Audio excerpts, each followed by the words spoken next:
नमस्कार, मैं हूं अभय कुमार। आप देख रहे हैं अपना खास कार्यक्रम बिहार समाचार। बिहार समाचार में खबरें बिहार की, बातें बिहार की, देश दुनिया की तमाम खबरें जो आपको जानना जरूरी है। बिहार समाचार में हम खबर लेते हैं सत्ता के गलियारों से, पंचायत के गलियों से और गांव के चौपालों से, जो कहीं न कहीं आपको प्रभावित करता है, आपके जीवन को प्रभावित करता है। बिहार समाचार शुरू करने से पहले आप सभी को नवरात्रि की शुभकामनाएं। और आज सप्तमी के दिन देश भर में दुर्गा पूजा मनाया जा रहा है। दुर्गा मंदिर पर दिवालियों का पट खुल गया है और माता दुर्गा के पूजा अर्चना में लोग जुड़े हुए हैं। हम आपको बता दें कि बंगाली अखाड़े में मां दुर्गा का पट सप्तमी को ही खुल गया था, लेकिन देश भर में षष्ठी को खुल गया था, लेकिन देश भर में सप्तमी को दुर्गा माता का पट खुलेगा और खुल चुका है और लोग श्रद्धालुओं की भीड़ दर्शन के लिए उमड़ पड़े हैं। दूसरी जो सबसे बड़ी खबर यह निकल कर आ रही है कि चोरों का सरदार कहे जाने वाले, जो अपने आप को चोरों का सरदार कहते, नीतीश सरकार के मंत्री राजद कोटे से सुधाकर सिंह इस्तीफा दे दिया है। कृषि मंत्री का इस्तीफा हो गया है। हालांकि उनके इस बयान से कि मैं चोरों का सरदार हूं और कृषि विभाग में मेरे नीचे सारे अधिकारी चोर हैं, इस पर काफी विवाद हो गया था। अब कृषि मंत्री ने इस्तीफा दे दिया है और सीधे उनका इस्तीफा स्वीकार होता है कि नहीं होता है, यह देखने वाली बात है, आगे सोचने वाली बात है। हम आपको बता दें कि बिहार में ये दूसरे मंत्री हैं जिन्होंने इस्तीफा दिया है। इससे पहले कानून मंत्री ने इस्तीफा दिया था और दोनों ही राजद कोटे के मंत्री हैं। अब खबर हम लेते हैं, बता दें आपको कि देश भर में गांधी जयंती और शास्त्री जी की जयंती मनाई गई, जहां ग्राम पंचायतों में विशेष ग्राम सभा का आयोजन किया गया, योजनाएं ली गई, गांव के विकास की योजनाएं ली गई और हर पंचायत में लोग जुटे और पूरी विकास की रूपरेखा तय की गई। गांव में कहाँ नली बनना चाहिए, कहाँ गली बनना चाहिए, यानी कि पूरे गांव की विकास की रूपरेखा लिया गया है। खास करके वार्ड सदस्यों ने इसमें बढ़ चढ़ का हिस्सा लिया और अपने अपने वार्डों के लिए विकास के लिए योजनाएं दी। अब अगर बिहार में बात अगर करें तो बिहार में अपराधियों का मनोबल बढ़ा हुआ है। जी हाँ, हम बात कर रहे हैं बिहटा का जो घटना घटा था गैंगवार में।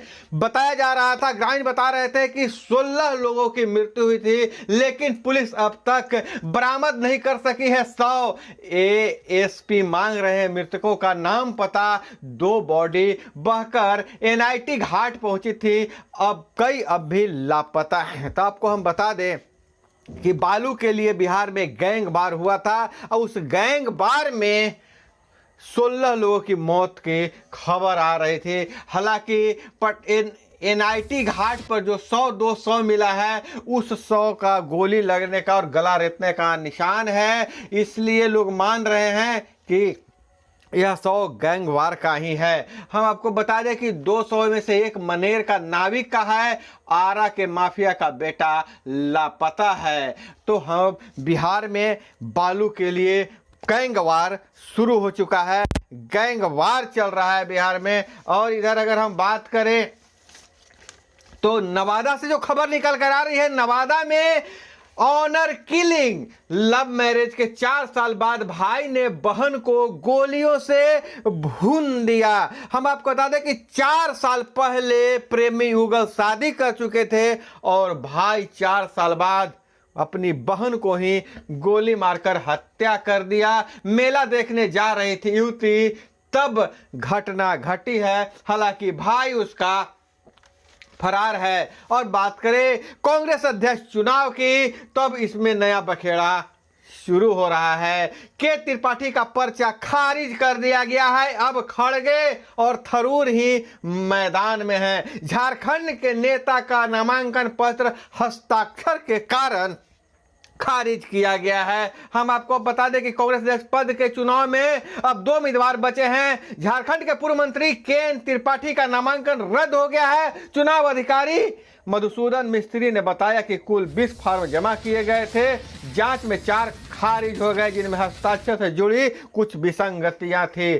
खैर, लेकिन जिस पर सोनिया गांधी का हाथ होगा वही कांग्रेस का अध्यक्ष बनेगा। अब एक बहुत बड़ी खबर यह है पूरे देश के लिए कि 4G के दाम में 5G का आनंद लीजिए। हाँ दोस्तों, देश में 5G लॉन्च हो गया है। फिलहाल अभी 4 से 8 शहरों में यह काम करेगा 5G, और दिसंबर 23 तक देश के हर कोने में जियो की 5G सर्विस पहुंच जाएगी।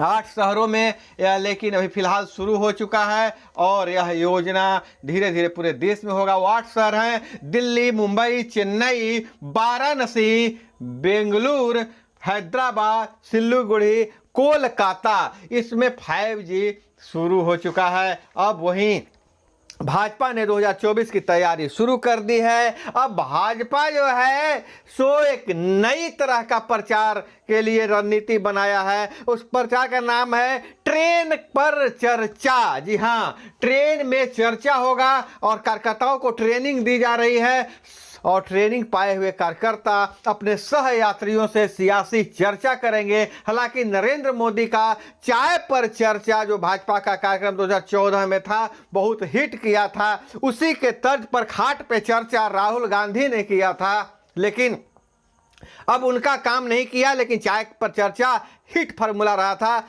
लेकिन अब भाजपा ने ट्रेन में चर्चा का नया रणनीति बनाया है। अब देखिए यह कितना कारगर होता है। और बहुत बड़ी खबर है कि 30 की डेडलाइन बीत गई, 2 लाख शिक्षकों को नहीं मिला वेतन। अब उनका दुर्गा पूजा फीका हो जाएगा, उनकी दुर्गा पूजा फीकी हो जाएगी। जी हाँ, 30 तक डेडलाइन दिया गया था। आधे से अधिक शिक्षक परेशान।